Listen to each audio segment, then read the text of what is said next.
So welcome to another episode of Cheers to Careers. Today I am joined by Dana Wright and Scott Parks of Dana and Parks. They have a talk show every afternoon on KMBZ 98.1. So welcome. Hi. Thank you. Hello. And I just saw where you can celebrate your 10th anniversary together. That seems like a big deal for a radio show to have the same team together. How'd you celebrate? I went out of town. Alone. So what has made the partnership work for 10 years? I mean, I know, Dana, you came from a TV background. I mean, Yeah. Did it take a while to get in sync? It did. I did television 17 years, straight from KU to WIBW in Topeka, and then straight from WIBW to KCTV5 in Kansas City.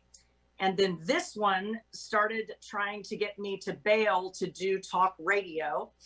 And at the time, the talk radio model was what I call the old angry white guy model of radio. I didn't listen to it. I didn't have any interest in participating in it. And Scott had the brilliant idea to do something different with the talk radio model. And I remember when the general manager interviewed me, I said, I just don't think I'm a good fit. Number one, I'm a woman. There aren't a lot of women in talk. And I wasn't intimidated by that. But I remember very specifically saying to him, I voted for Obama twice. And talk seems to be a bunch of old, angry white guys. And that's just not me. And then I'll let Scott join in and talk about why that model of radio is dying and why I think we have had a great level of success doing what it is that we do differently. I'll do it in as brief a way as I can.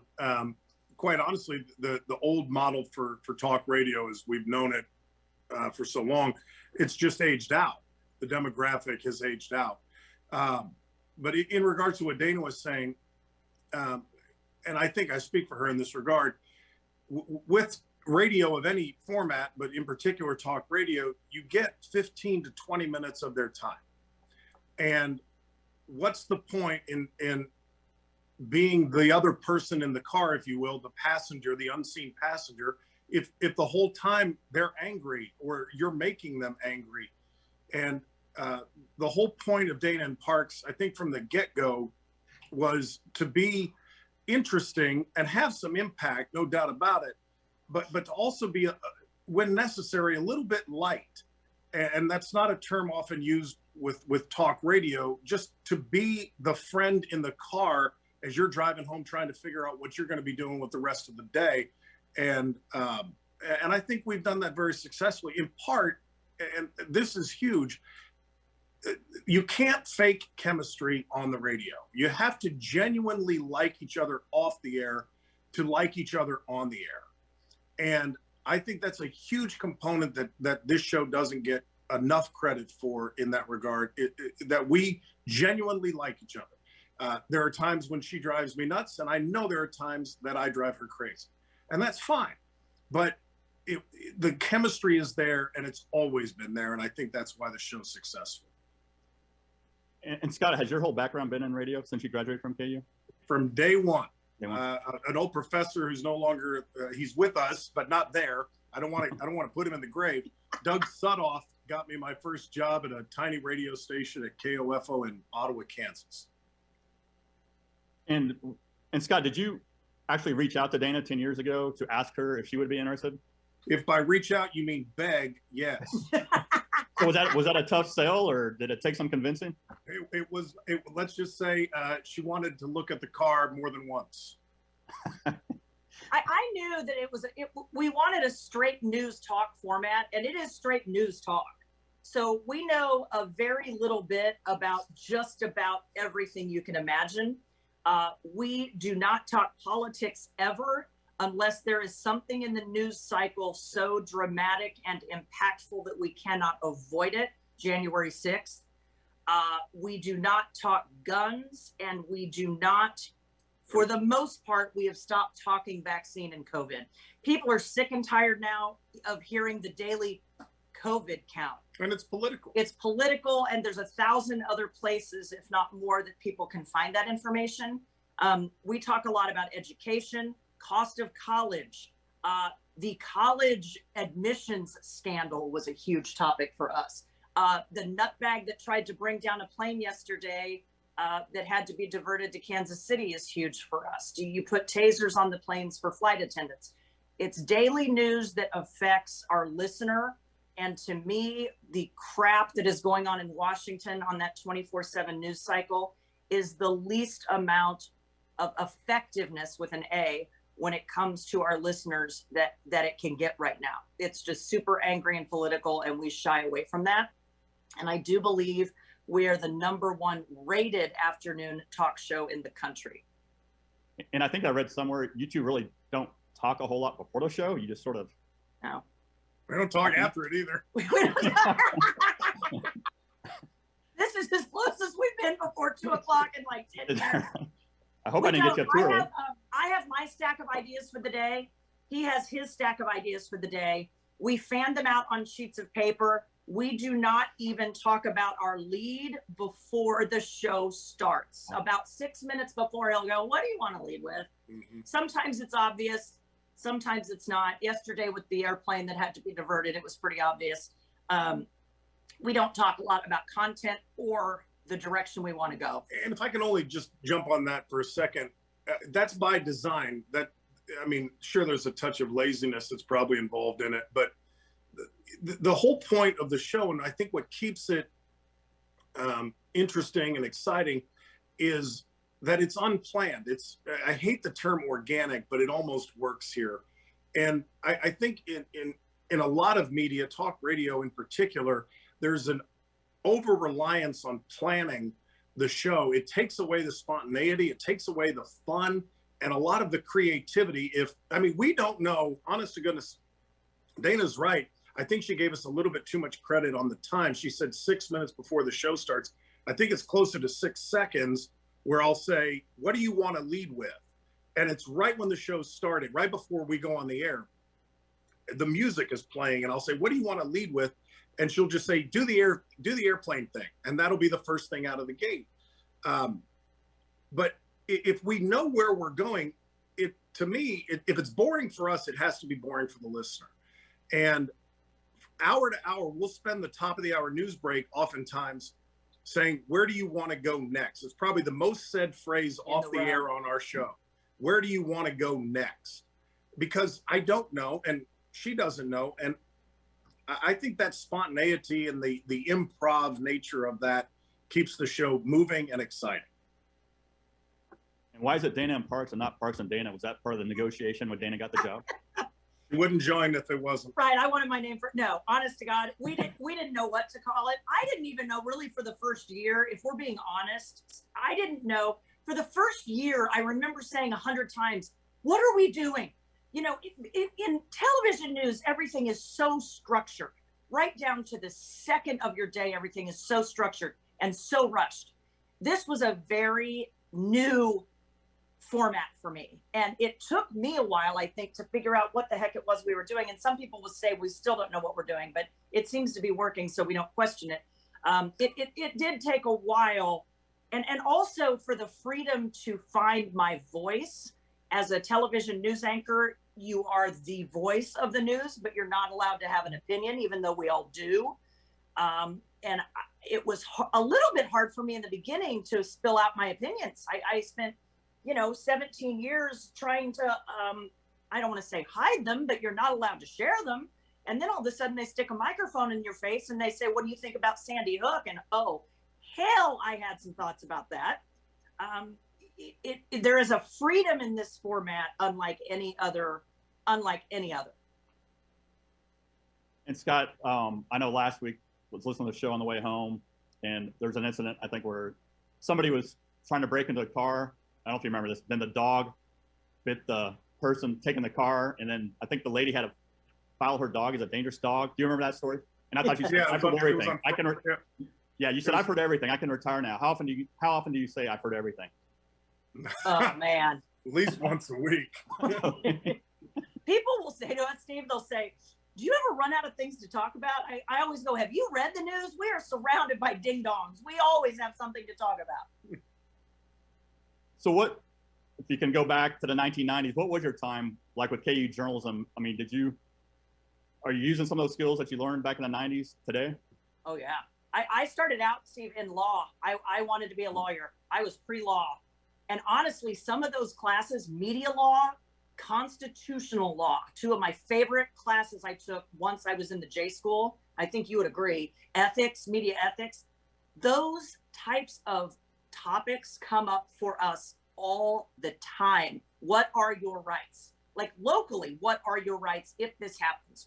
All kinds of different legal scenarios that we will hash out. And what do you think about this? And what do you think about that? And I found it very easy to switch from law to the J school. And I remember the first day, like that I got my schedule, I was like, I can't believe people are paid to do this stuff. Like it was the first time I was really excited about the learning portion at KU. Okay. Like I loved the J school. And I also loved the legal component that I got from my pre-law stuff. And I also didn't have enough money to go to law school. So it all worked out. I got a summer internship at WIBW, and then I was on my way. I have only had 3 jobs. I went straight from KU to WIBW, to Channel 5, to here. And I would not have it any other way. I had offers to go other places. And I think KU, the foundation was incredible for what it is we do here today. The only thing I would add to that is, and it's been a long time, especially since I was at KU, a little bit less for Dana, the equipment that we used back then is completely outdated and, Right. and probably in deaf and ball somewhere. But the basic lesson that we learned, the idea of being conversational, of giving people things that impact their lives or that are, you know, informational, that's still the same. And I shudder to think that it's been almost 30 years since I graduated. But I, you know, just to put a little perspective on this, I can still remember being in a class at KU 30 years ago, and my professor, Adrian Rivers, said, hey, I just want to let you guys know there's something coming down the line that's going to completely change the way that you guys do journalism as opposed to the way my generation did journalism. And we're all thinking, well, what's going on? What is she talking about? And she said, there's this thing called the information superhighway. I'll never forget the words. She said, there's this thing called the information superhighway that's about to start, and it's going to change everything. And I thought that was the dumbest thing I'd ever heard. And, you know, years later, of course, the information superhighway is now known as the internet, and it's changed everything. Yeah, that's so true. I graduated in 1990 from KU, and they weren't really talking about the internet. The big thing back then for newspaper was pagination, putting a page together on the computer. So that was Right. the cutting edge back in 1990. So speaking of KU, it sounds like you both have a connection with Tom Volek, who retired a couple of years ago. I see a photo, I think I saw last fall, where you guys went out to brunch or your annual lunch. So how have you been able to maintain that connection? We still talk with him quite a bit. I have called him for career advice. I have called him just to cement the idea that I was his favorite when we were at KU. That's undisputed.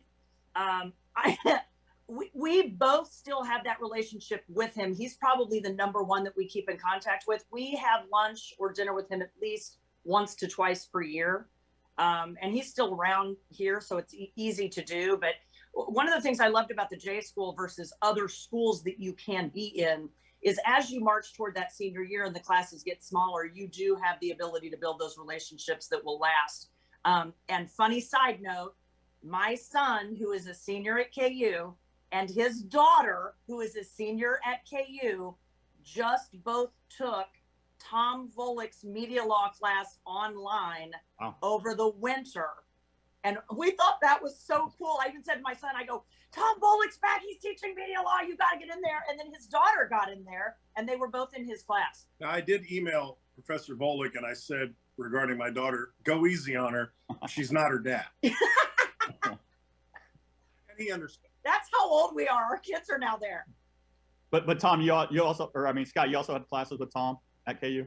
I had 2 classes with Professor Volek.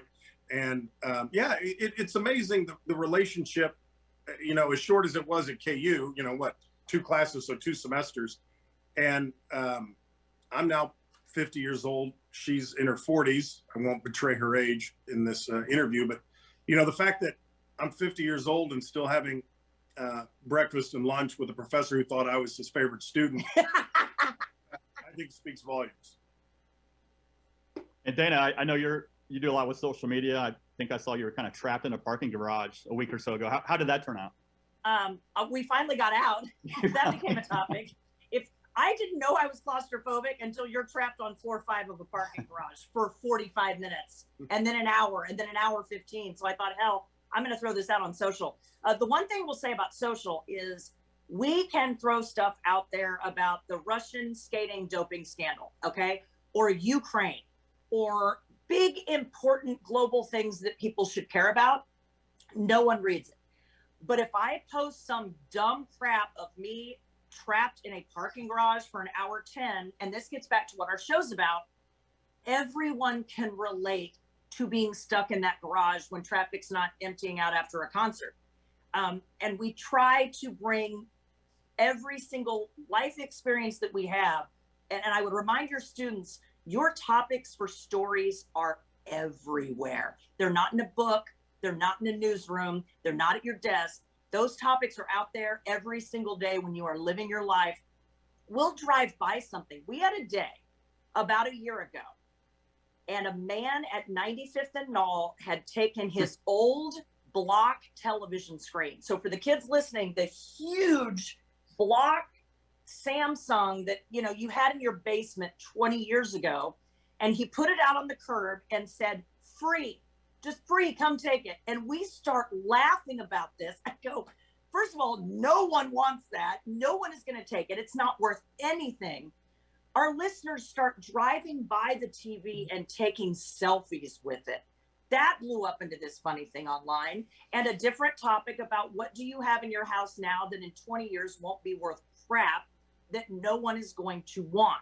Or you can talk about electronic waste, which we have 300 billion pounds of every year. Those are the topics around you every day that I think KU prepared us for this really well, to look out into the world and see things a different way. Because if you look at that television and think that's a topic, other people will laugh and go, whoa, yeah, totally. I've had that happen. Have you ever tried to get rid of one of those TVs? Ain't nobody coming to take it. Speaking of social media and then just being in the media industry, do you struggle to kind of disconnect? It seems like you always have to be on and connected to people. I mean, do you kind of try to unplug every now and then? Yes and no.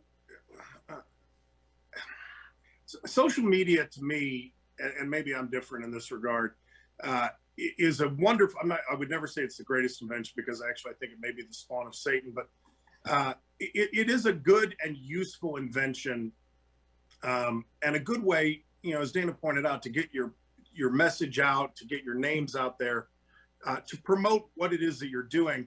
But I think it can also become a rabbit hole that people get into and then can't get out of. And I have to catch myself, and I'm sure everybody else does too, to some extent. I have to catch myself that I don't get too involved in social media. It certainly serves its purpose. I don't want to say that it doesn't. But, maybe this is the old curmudgeon in me. When I retire from this job or get fired from this job, whichever comes first, I will probably deactivate a lot of social media. I have separate accounts for personal stuff and for work stuff. It is extremely useful for work stuff, but it's kind of the necessary evil in our business. We've gotten some great story ideas through people DMing us. Did you know this is happening? And I want to say something briefly about that tool. In an era where newsrooms are being gutted around the country, which is an incredibly scary thing, especially when you look at the newspapers, okay? So you think of the Kansas City Star or the Lawrence Journal World or the other newspapers as kind of the watchdog in the community. That has shrunk to the point that we are no longer sending reporters to school board meetings. We are no longer sending reporters to every city council meeting in the 65 cities and towns in Kansas City. They don't have the staff for it, right? So there are important local stories that are missed every single day through no other reason than staffing issues. There's not a television station in Kansas City that has the staff to send people to all of those things. So social has become kind of a necessary component where people will reach out and say, oh my gosh, did you see this woman? This happened last week, swear to Moses, who stood up in a city council meeting in some town, I don't even remember what dumb town it was, and said, I would like to propose that we secede from the state of Kansas and the United States of America. Someone voted that woman into office, which no one realized because we can't have the staff to cover it. And then no one would have known that if someone hadn't reached out and said, oh my God, scroll to minute 26, there's a ding dong in one of these towns, Hutchinson, saying we need to secede. Let me know how that works out when you need the National Guard from the United States of America, which isn't even legal. She was dead serious, by the way. That's how we found that out. And then all the television stations picked it up and all the newspapers picked it up because ain't nobody sending a reporter to Hutchinson, Kansas to cover a city council meeting. So it is a necessary component, unfortunately, of what we do. And Dana, I know we're running out of time, and I think a few years ago, you were a big winner on Price is Right. Have you taken all those trips yet? Come on. Can I tell you that he said I would never get up on stage? And what did I say to you before I left? I will get up on stage. I said, I'm going to win it all. I am going to win it all. I will get up on stage. And I got up on stage and I won the whole damn thing. And I injured Drew Carey. I was so excited. I peed on a man model jumping up and down. That's true. I did win a car. I won an iPhone. I won a trip to Napa. I won a bunch of stuff. Puerto Rico. But the taxes on that thing, just so the kids know, the taxes on that thing will kill you. That most people don't ever keep those prizes. My tax bill after that Price is Right win was $17,000. Wow. Yeah, sell the car. The car is worth nothing. And before we go, I know you've had a chance to interview quite a few celebrities. Anybody jump to mind? I know I've seen the Incredible Hulk on the show with you. He's fun, yeah. Probably the two. Buzz Aldrin was a fascinating interview. For the youngins, that's the second man to ever walk on the moon. And I interviewed the guy named Peter Mayhew years ago, which he's famous for being the actor who played Chewbacca in the Star Wars movies. And I'm a Star Wars nerd. And so that was one of the few interviews I've done where I actually was nervous. Petrified would be the word I would probably use. And then Dana and some folks with the show did an interview or set up an interview with Melissa Etheridge from Leavenworth, which is also where I'm from. And I don't think I got a word out or a sentence out coherently, but it was still a fun interview to do. And she can beat me on the celebrity interview. I had the opportunity to interview Michelle Obama. I would tell all of your students, Sarah Smarsh, who is a KU gem who should run for president, wrote the book Heartland. She is one of my favorite people in the whole wide world. We've had singers and actors, and Dee Wallace is on every year, the mom from E.T. But my favorite people outside of Michelle Obama are still the everyday people that call in with their stories. Like the guy that got his alligator taken away a few years ago here, and he started crying because he missed his 8.5-foot alligator that liked to have his chin rubbed. The guy started crying. I'm like, buddy, wow, I feel like you need therapy. Or the guy that got pulled over in the middle of a call into the show. And we listen. We go, no, just put the phone down. He goes, whoop, whoop. Well, hey, I appreciate your time. I always like to close just with a little cheers. I don't know if you have any KU. I know Dana's got the nice KU cap, but if you have a KU mug or a KMB's mug, oh, Scott's got the shirt. Nice. Hey, cheers to your careers. It's been fun catching up. Amen. And rock chalk. Rock chalk. Thanks.